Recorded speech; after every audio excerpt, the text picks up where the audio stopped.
ہلکی ہے, جس کا جسم نہیں ہے, وہ باقاعدہ باڈی سے نکلتی ہے. اور کئی لوگوں کے اپنے مشاہدات بھی ہیں جو موت کے وقت ان کے ساتھ جو منظر پیش آیا. میں اپنے ایک دوست کا واقعہ اکثر سناتا ہوں, ممکن ہے لوگ اس پہ بھی کلپ بنا کے حضرت مفتی تقی عثمانی صاحب کا مذاق اڑایا تو ہمارا بھی شروع کر دیں, لیکن ایسے واقعات ہوئے ہیں. اگر وہ قابل اعتماد ذرائع سے پہنچے ہیں تو اس کا انکار کرنا یہ ہٹ دھرمی ہے, ضد ہے. میرے ایک دوست ہیں, بہت پرانے دوست ہیں, 18 سال سے میرا خیال ہے میں ان کو جانتا ہوں, بہت پرہیزگار ہیں. ان کی پرہیزگاری پہ کوئی الحمدللہ لوگ شبہ نہیں کرتے, باقی حقیقت تو اللہ ہی جانتا ہے, کسی کے بارے میں یقینی طور پر تو نہیں کہہ سکتے, لیکن بہت نیک ہیں, ہمارے ساتھ رہے, طالب علم تھے. ان کا ایکسیڈنٹ ہوا, اور ایسا ایکسیڈنٹ ان کا ہوا کہ بچنے کی امید نہیں تھی. ہاسپٹل میں, آغا خان ہاسپٹل میں ایڈمٹ ہوئے.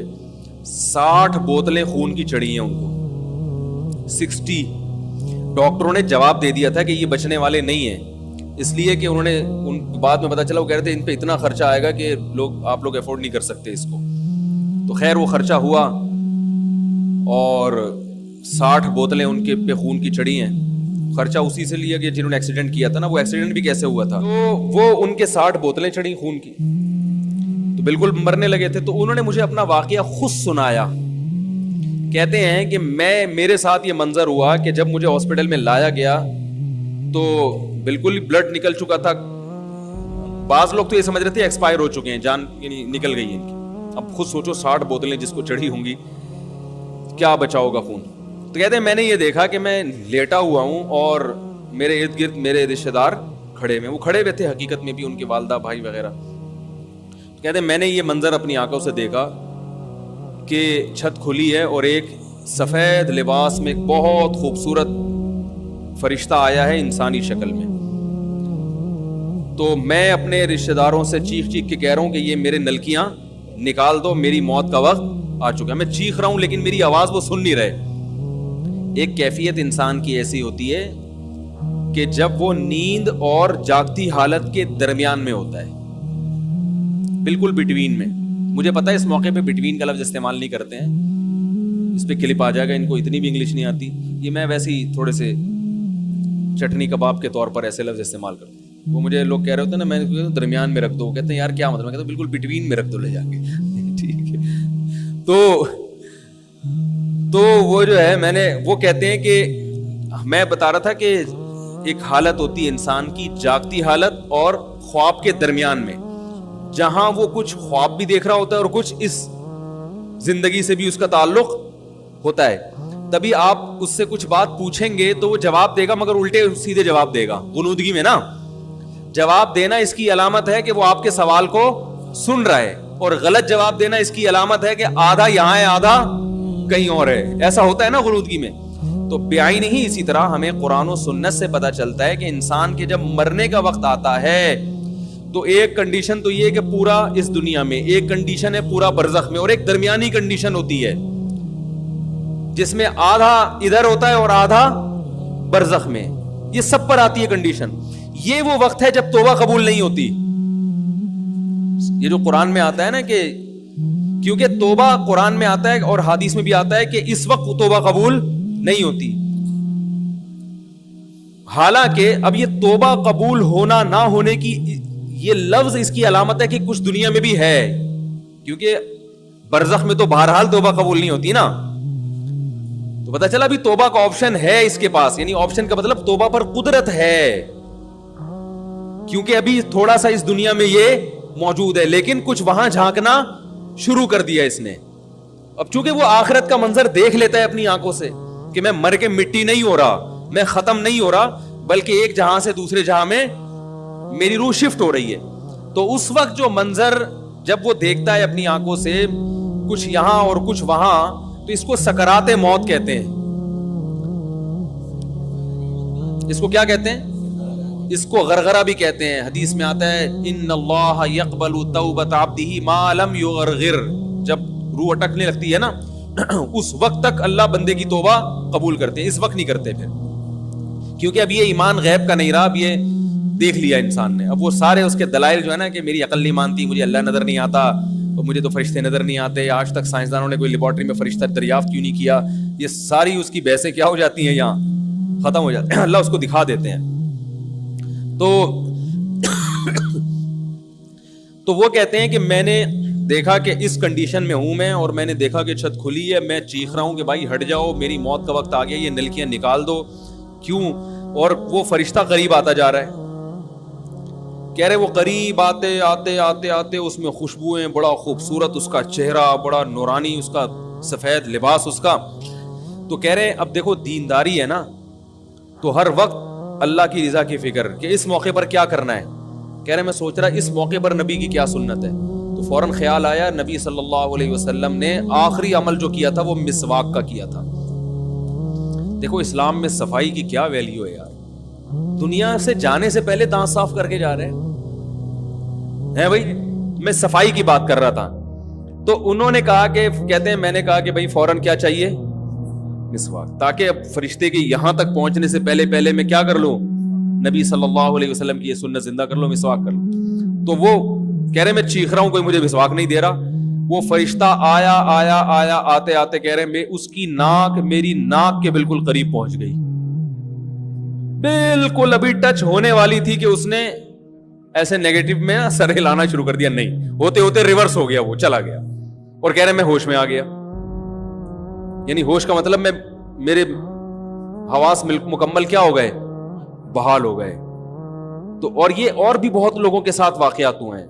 ہماری نانی اس طرح کا ایک واقعہ سنایا کرتی تھی. تو بہت لوگوں کے ساتھ ممکن ہے یہ دماغی تخیل ہو, عین ممکن ہے, لیکن ہمیں جو شریعت نے جو بتایا وہ بالکل اسی طرح بتایا کہ ایسا ہوتا ہے.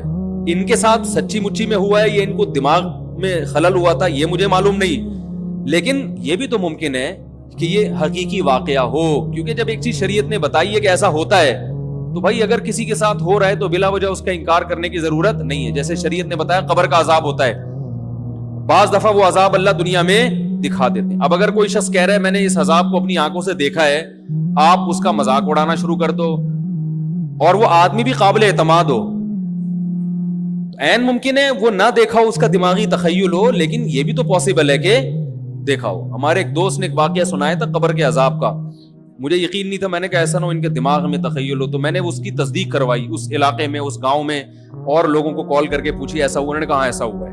پھر مجھے یقین آیا. وہ قبر بار بار نہ اس کو نکال کے باہر پھینک دیتی تھی, بندے کو ڈالتے تھے قبر میں. اس نے بہت سے علماء شہید کروائے تھے نالائق نے. اس کا جرم یہ تھا کہ وہ مخبریاں کر کر کے نا علماء کو قتل کرواتا تھا. اس مخبر کے ساتھ ایسا ہوا اس گاؤں میں. جب اس کو دفنایا ہے تو چلیں اب بات آئی گئی ہے تو پورا واقعہ سنا دوں. تو وہ جنہوں نے دفنایا نا, وہ ان سے میرا بھی تعلق تھا, میرے بیان سنتے تھے. تو مجھے آ کے انہوں نے واقعہ سنایا کہ ایسا کوئی مخبر تھا جو علماء کو شہید کرواتا تھا مخبریاں کر کر کے. تو جب اس کو دفنایا, کہہ رہے ہیں اس کے والد میرے پاس آئے, ہم لوگ کے پاس آئے. انہوں نے کہا کہ بھائی میں جب صبح جاتا ہوں تو میرے بچے کی جو لاش ہے نا وہ قبر سے باہر پڑی ہوئی ہوتی ہے, تو میں بڑا پریشان ہوں, کیا کروں. تو ہم پھر دفن کرتے ہیں تو اچھا قبر بالکل صحیح ہوتی ہے اوپر سے, اور وہ بندہ باہر ہوتا ہے, وہ دوبارہ بند ہو جاتی ہے قبر. تو ہم بڑے پریشان ہیں, کیا کریں. یہ کوئی شخص شرارت کر رہا ہے, تو کہہ رہے ہیں ہم نے کہا بھائی ہم تو نہیں کر رہے شرارت. کہا تو اگر دوسرا ہم شرارت کوئی کر بھی رہا ہوتا تو قبر کو خود ہی بھی تو ہونا. تو انہوں نے کہا, پھر یہ مشورہ انہوں نے ان کو دیا کہ تم ایسا کرو, لڑکا جو قتل ہوا, جو مرا تھا نا, جو قبر میں تھا, جس کی لاش باہر, نوجوان تھا, وہ بڑا مخبر آدمی تھا, وہاں کے گاؤں کے لوگوں نے بتایا. تو اس کی لاش جب باہر پڑی ہوتی تو باپ اور بھائی کو لوگوں نے مشورہ دیا اس لڑکے کے کہ تم لوگ رات کو قبرستان میں جا کے بیٹھ جاؤ, پہرا دو کہ کون آتا ہے نکال کے جاتا ہے اور قبر کو پیک کر کے چلا جاتا ہے. تو وہ صاحب مجھے بتا رہے تھے کہ اگلے دن وہ چیختے ہوئے آئے ہیں, چیختے ہوئے, باپ اور بھائی جو ہے نا. کہہ رہے ہم نے رات کو منظر دیکھا کہ پہلے ہمیں رات جب اندھیرا ہوا ہے نا تو قبر کے اندر سے چیخنے کی آواز آئی, اور ہمارے سامنے قبر کھلی ہے تو ہم نے اس لڑکے کو دیکھا کہ آگ جل رہی ہے اس کی لاش پہ, اور وہ ایسے ایسے اپنے سر کو پیٹ رہا ہے. کہہ رہے ہم تو خوف کی وجہ سے بے ہوش ہو گئے, ہمیں نہیں پتا اس کے بعد کیا ہوا. ہوش میں آیا تو وہ لاش باہر پڑی ہوئی. تو میں نے کہا یار پھینکو بھی دنیا میں کم نہیں ہوتے. تو میں نے پھر تصدیق کے لیے ایک دو لوگوں سے رابطہ کیا, انہوں نے بتایا کہ ایسا ہوا ہے ہمارے ساتھ. تو یہ جو ترکی کا جو تھا نا اتا ترک, وہ مصطفیٰ کمال کو میں اکثر بیچارے کو کمال اتا ترک جو ہے نا, تو وہ غلطی سے کئی دفعہ میں نے کمال اتا ترک کے چکر میں مصطفیٰ کمال کا واقعہ بیان کر دیا. وہ مصطفیٰ کمال کا نہیں ہے, وہ کمال اتا ترک ہے. تو بھائی مصطفیٰ کمال اگر سن رہے ہو تو پیش کی معذرت. تو کمال اتا ترک کا بھی یہی ہوا ہے, مسلمانوں کا قاتل تھا, علماء کا قاتل تھا. ترکی سے خلافت اسلامیہ کو اس نے ختم کر دیا. بہت یہ جو آج جو کچھ دنیا میں ظلم ہو رہا ہے, اس سب کی بنیاد رکھنے والا اتا ترک ہے. خلافت عثمانیہ ہوتی تو نہ کشمیر کا مسئلہ کھڑا ہوتا, نہ بوسنیا کا مسئلہ کھڑا ہوتا. یہ ساری مصیبتیں جو آئی ہیں, مسلمانوں کا جو اتحاد ختم ہوا, تو اس کے ساتھ بھی ایسا ہی ہوا.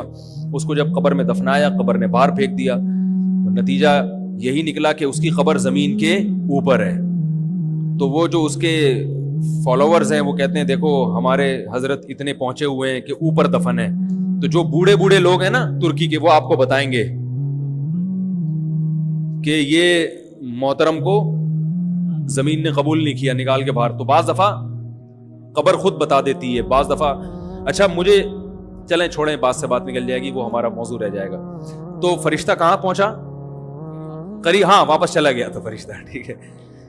تو وہ بالکل قریب آ کے واپس چلا گیا. تو ایسا ہوتا ہے بعض دفعہ